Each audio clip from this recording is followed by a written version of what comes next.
Hello.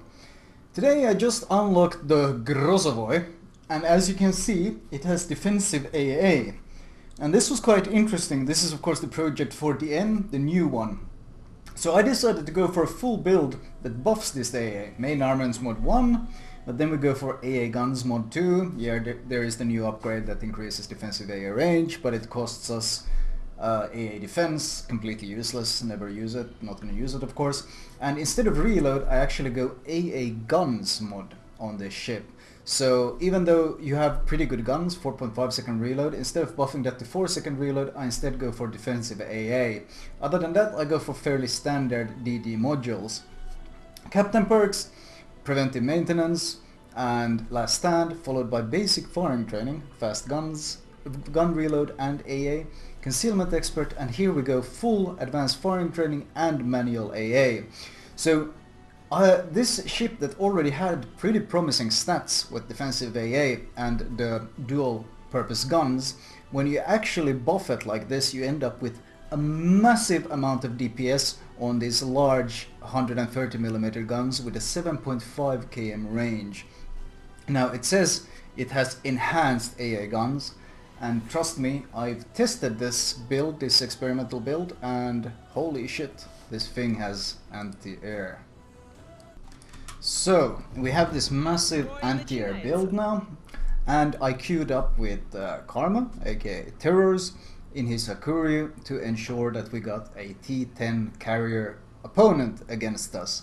And other than that, well, the matchmaking is pretty small because the enemy carrier has apparently been sitting in queue for a long time. There's still a common glitch in the matchmaker. If you wait for a queue for like, is it 4 minutes 30 or 5 minutes, as soon as another carrier enters the queue, you instantly get a game, and it doesn't matter who's queuing, it will just randomly select whoever it can grab and throw them into a game. That's why you often end up with those weird 3 versus 3, 4 versus 4 type of games, and in this case, well, I guess 8 versus 8.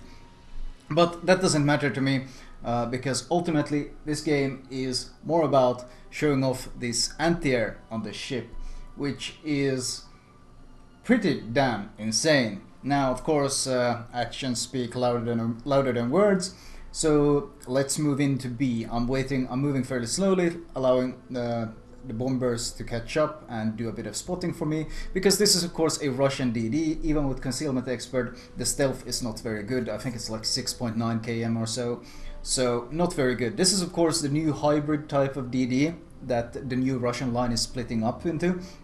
It doesn't just have this kind of defensive AA, it also has significantly more better torps and more valuable torps, and it also, oh, there we go, popping defensive AA as soon as the planes come within range, and the carnage begins. One squad instantly killed. Of course, this is a replay from our game that I played earlier, so I don't, you can't actually see me manually select these squads, but I am certainly manually selecting each of them to increase, of course, the damage gain. Especially since I'm running manual AA, this is extremely valuable.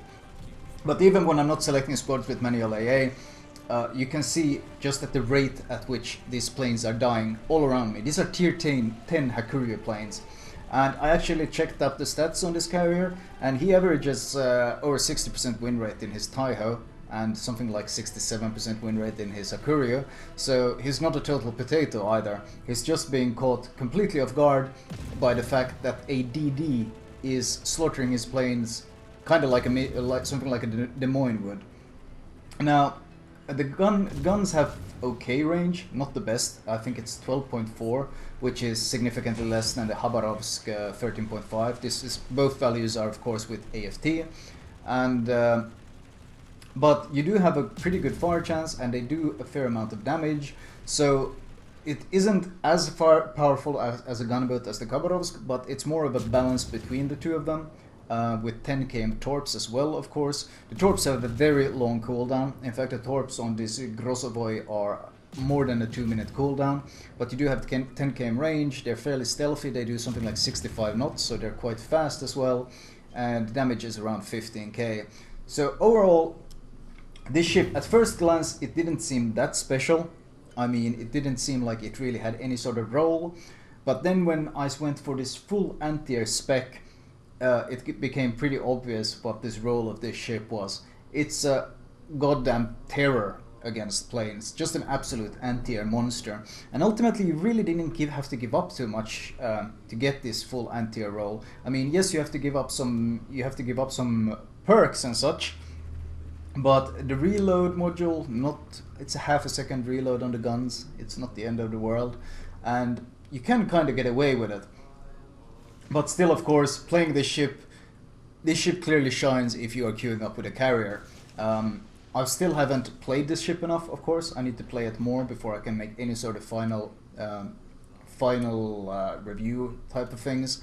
But so far, this ship seems to shine, especially when you're queuing up with a carrier, because then you can, of course, use what is one of the absolute best strengths of this ship, which is anti-air.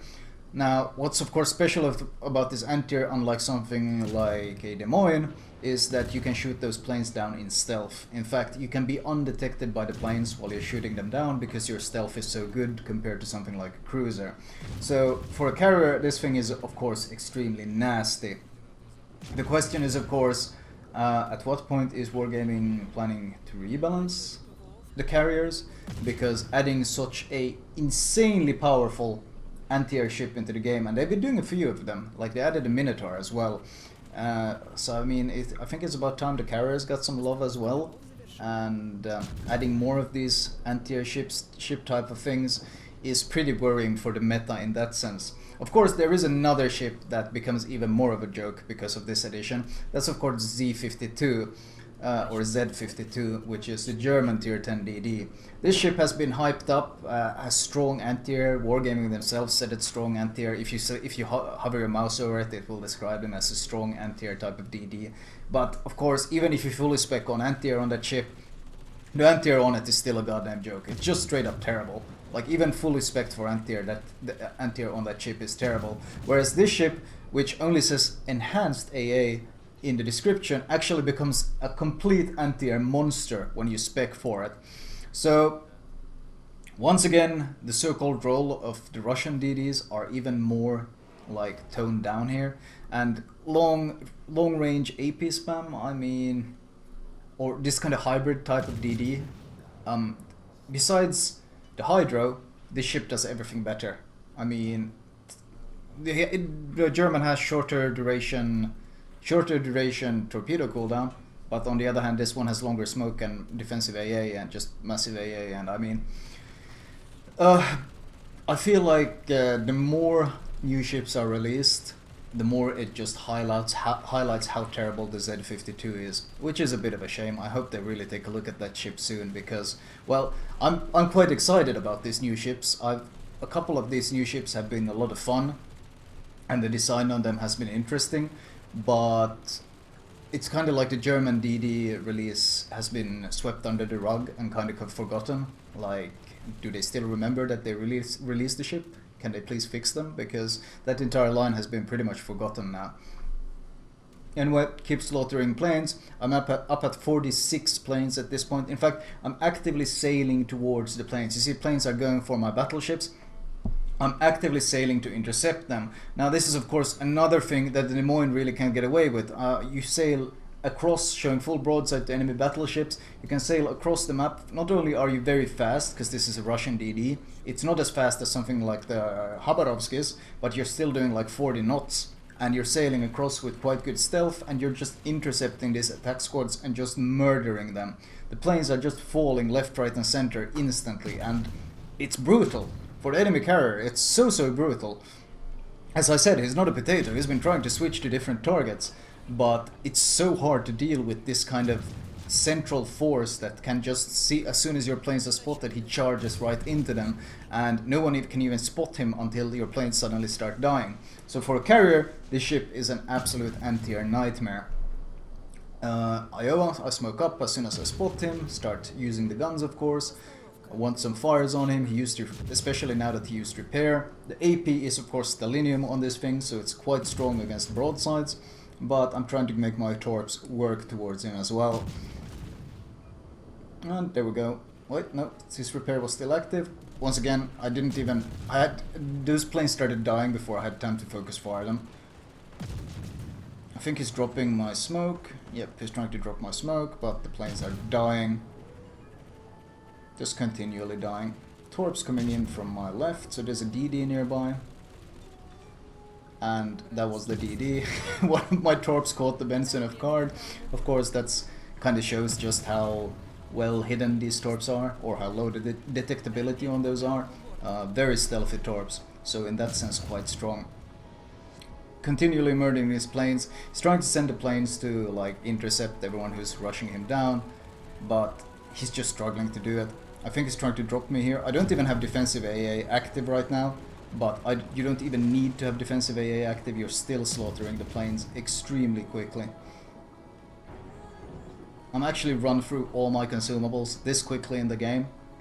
I mean, you kind of want Superintendent at this point, but actually I don't really need Superintendent, because at this point the Hakuryu is actually out of planes. We're 9 minutes 30 seconds into the game, and the enemy Hakuryu is completely out of planes. I have shot down 61 enemy planes in this destroyer.